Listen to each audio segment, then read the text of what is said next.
आज हम पढ़ने वाले हैं कि सेक्शन का संगठन कैसे होता है। जो सेक्शन होता है, सबसे पहले ये जान लेते हैं कि सेक्शन होता क्या है। जो सेक्शन होता है वो पैदल सेना की सबसे छोटी इकाई होती है, जिसकी लड़ने की सीमा जो होती है वो सीमित होती है। कुछ ही दूर तक ये क्या कर सकता है, स्वतंत्रता पूर्वक लड़ सकता है। अब इसमें जो होता है, सेक्शन की कमांड जो होती है वो सेक्शन कमांडर के हाथों में होती है, और इसके अधीन एक सेक्शन 2IC भी होता है, या फिर इसे हम सेक्शन उप कमांडर भी कह सकते हैं। अब हम ये देख लेते हैं कि इसका संगठन होता कैसे है। तो सेक्शन का संगठन कुछ इस प्रकार होता है कि एक सेक्शन में कुल 10 सैनिक होते हैं।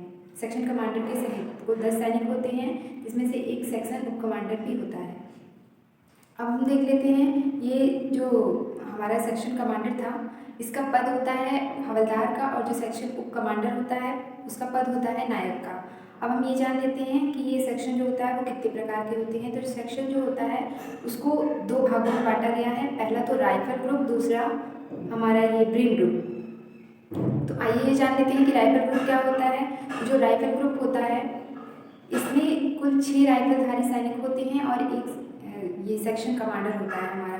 जो 6 राइफलधारी सैनिक होते हैं, 6 के पास क्या होती है, राइफल होती है, और जो हमारा सेक्शन कमांडर होता है इसके पास राइफल नहीं होती है, इसलिए इसको राइफल ग्रुप कहा जाता है। और इसका मुख्य काम क्या होता है कि आगे आगे चल के क्या करता है, जिस दुश्मनों से मुठभेड़ की लड़ाई करता है, इसलिए इसको लड़ाकू ग्रुप, गतिशील ग्रुप या फिर आक्रामक ग्रुप भी कहा जाता है। दूसरा हम ये जान लेते हैं कि ब्रिन ग्रुप क्या होता है। तो जो ब्रिन ग्रुप होता है इसमें एक हमारा सेक्शन उप कमांडर होता है, और साथ ही 2 और सैनिक होते हैं जिनको हम ब्रेन मैन नंबर 1 और ब्रेन मैन नंबर 2 के नाम से जानते हैं। इनका काम क्या होता है, ये सहायक फायर प्रदान करते हैं। जो हमारा राइफल ग्रुप था उसको ये जो ब्रेन ग्रुप होता है एक सहायक फायर प्रदान करता है। कैसे, ब्रेन मैन जो 1 होता है इसके पास एक गन होती है जिसका नाम है ये ब्रेन गन नाम है, या फिर LMG लाइट मशीन गन भी हम इसको कह सकते हैं, और ये इससे फायर करता है। और जो ब्रेन मैन नंबर 2 होता है उसका काम क्या होता है, ये मैगजीन लोड करता है, और समय समय पर क्या बैरल बदलने का काम भी ब्रेन मैन नंबर 2 करता है। और ये पूरे उसका ब्रेन ग्रुप का काम तो बता ही दिया आपने कि इसका काम क्या है, कि ये सहायक फायर प्रदान करता है राइफल ग्रुप को। और जो सेक्शन कमांडर होता है हमारा, वैसे तो वो चलता है राइफल ग्रुप के साथ है, और जो सेक्शन 2IC है मतलब सेक्शन उप कमांडर, वो चलता है किसके साथ है, ब्रेन ग्रुप के साथ। लेकिन जो सेक्शन की पूरा जो सेक्शन का उत्तरदायित्व है, पूरी कमांड जो है सेक्शन की, वो सेक्शन कमांडर के हाथों में होती है। तो इसलिए हम सेक्शन कमांडर को किसी एक ग्रुप का अंग नहीं मान सकते। अब हम जान लेते हैं सेक्शन के कुछ मुख्य हथियारों के बारे में। तो आइए देख लेते हैं। सबसे पहले हमारा है स्टीन गन या फिर कार्बाइन। ये संख्या में 2 होती है, और ये एक सेक्शन कमांडर के पास होती है और एक ब्रेन नंबर 2 के पास होती है। उसके बाद स्टीन गन जो या फिर जो कार्बाइन है, यह एक स्वचालित हथियार है। स्वचालित हथियार का मतलब है कि ऑटोमेटिक, और यह एक एक गोली या फिर अनेक गोलियां एक साथ फायर भी कर सकती है। आकार इसका छोटा होने के कारण क्या होता है, ये आकार में छोटी होती है, इसकी वजह से हम क्या कर सकते हैं, इसको किसी भी तरीके से, चाहे खड़े होकर, लेटकर, घुटने पे बैठकर और घुटने टेक कर, किसी भी तरह से क्या कर सकते हैं, हम फायर कर सकते हैं। इसकी प्रभावशाली मार की दूरी जो होती है वो 30 मीटर की होती है, और जो अधिकतम मार की दूरी होती है वो 100 मीटर की होती है। दूसरा हमारा है 7.62 मिलीमीटर का एक राइफल होती है। वो संख्या में 7 होती है सेक्शन में, हर एक सेक्शन में। हमने उसमें पढ़ा था प्लाटून के संगठन में कि सेक्शन, एक प्लाटून में 3 सेक्शन होते हैं, उन्हीं सेक्शन के बारे में पढ़ रहे हैं हम कि एक सेक्शन में, अब यहाँ 7.62 मिलीमीटर की एक राइफल है, वो 7 राइफलें होती हैं एक सेक्शन में। अब किसके किसके पास होती है ये देख लेते हैं। तो जो राइफल ग्रुप था हमारा, उसमें जो 6 राइफलधारी सैनिक थे उनके पास ये 7.62 मिलीमीटर वाली राइफल होती है, उन 6 राइफलधारी सैनिकों के पास। और हमारा दूसरा सेक्शन 2IC के पास भी एक 7.62 मिलीमीटर वाली राइफल होती है। अब ये कैसी राइफल होती है ये भी देख लेते हैं। तो ये जो राइफल है वो पैदल सेना का मौलिक हथियार होता है। आजकल भारतीय सेना में इसका बहुत ज़्यादा प्रयोग किया जा रहा है। और इस राइफल को संक्षेप में सेल्फ लोडिंग राइफल या फिर SLR भी कहा जाता है।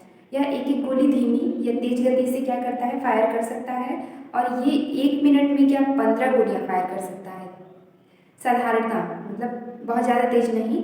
और अगर तीव्र गति से हमें फायर करना हो तो क्या होगा, 1 मिनट में ये 60 गोलियां फायर कर सकता है। इसकी कारगर मार की दूरी क्या होती है देख लेते हैं। इसकी कारगर मार की जो दूरी होती है वो 30 मीटर तक होती है, और अधिकतम मार की जो दूरी होती है वो 600 मीटर की होती है। ये चपटे प्रक्षेप पथ वाला अस्त्र होता है, अतः इसे आड़ के पीछे दुश्मन जो छुपे रहते हैं उन पे वार नहीं किया जा सकता। तीसरा हमारा है ब्रेन गन, या फिर उसका दूसरा नाम क्या था, लाइट मशीन गन LMG। ये क्या होती है, ये भी संख्या में एक ही होती है। पूरे सेक्शन में जो ब्रेन गन होती है वो संख्या में एक होती है, और ये किसके पास होती है, हमने पहले ही बता दिया था, ब्रेन मैन नंबर 1 के पास एक होती है।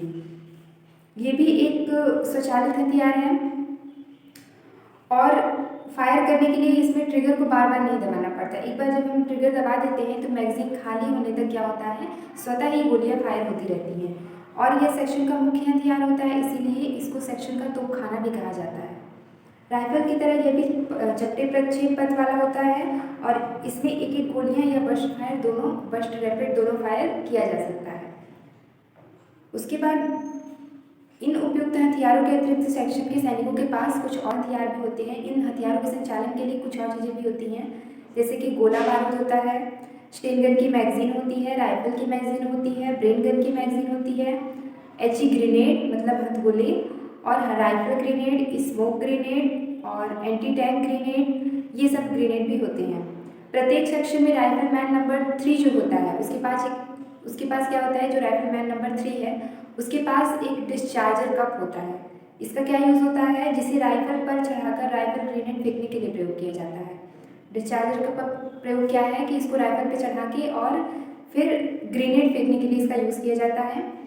और जो सेक्शन में राइफल मैन नंबर 4 होता है, इसके पास एक प्रोजेक्टर होता है, जिसकी सहायता से क्या करते हैं हम, एंटी टैंक ग्रेनेड फेंके जाते हैं। प्रोजेक्टर की सहायता से एंटी टैंक ग्रेनेड फेंके जाते हैं, और जो डिस्चार्जर कप था उसकी सहायता से क्या पर चढ़ा के ग्रेनेड फेंकने का काम किया जाता है। उसके बाद हम देख लेते हैं कि ग्रेनेड किस किस प्रकार के होते हैं सैनिकों के पास। तो पहला हमारा है HE grenade number 36। HE number 36 grenade क्या होता है, कैसे होता है ये देख लेते हैं। यह एक उग्र विस्फोट वाला छोटा बम होता है।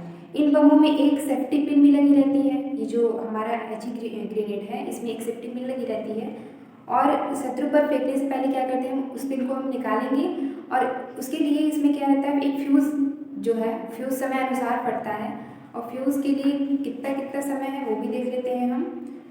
तो ये जो ग्रेनेड था यह गली कुच्चों, मकानों, खाइयों, आड़ के पीछे जो छिपे हुए शत्रु होते हैं, दुश्मन होते हैं, उनको मारने के लिए बहुत ज़्यादा उपयोगी होता है ये। और जो HE ग्रेनेड है ये 2 प्रकार का होता है। हाँ, ये पहला तो एक हाथ से फेंके जाने वाला मतलब हैंड ग्रेनेड, और दूसरा हमारा है राइफल से फायर किए जाने वाला मतलब कि राइफल ग्रेनेड। अब ये देख, जो हैंड ग्रेनेड था उसमें 4 सेकंड का फ्यूज लगा रहता है, जबकि जो राइफल ग्रेनेड है उसमें 7 सेकंड का फ्यूज लगा रहता है। हैंड ग्रेनेड की कारगर मार की दूरी लगभग 25 से 30 मीटर की होती है, जबकि जो राइफल ग्रेनेड है उसकी लगभग 70 से 100 मीटर की होती है। अब दूसरा हमारा ग्रेनेड है एंटी टैंक ग्रेनेड। ये कैसा होता है ये भी देख लेते हैं। ये दुश्मन के टैंकों को नष्ट करने के लिए प्रयोग किया जाता है, और इस प्रकार यह सेक्शन का टैंक विरोधी हथियार है। एंटी टैंक ग्रेनेड क्या है, सेक्शन का टैंक विरोधी हथियार है, और इसे राइफल प्रोजेक्टर लगा के और तब फायर किया जाता है। यह लोहे की 25 से 30 सेंटीमीटर जो लोहे की मोटी चादरें होती हैं उसको भी भेद सकता है। कौन, एंटी टैंक ग्रेनेड जो होता है वो। उपयोग के अलावा अन्य कई प्रकार के ग्रेनेड भी होते हैं सैनिकों के पास, जैसे कि स्मोक ग्रेनेड है, संकेत ग्रेनेड है, रोशनी पैदा करने वाले ग्रेनेड। ये सब ग्रेनेड भी क्या होते हैं सैनिकों के पास अवेलेबल होते हैं।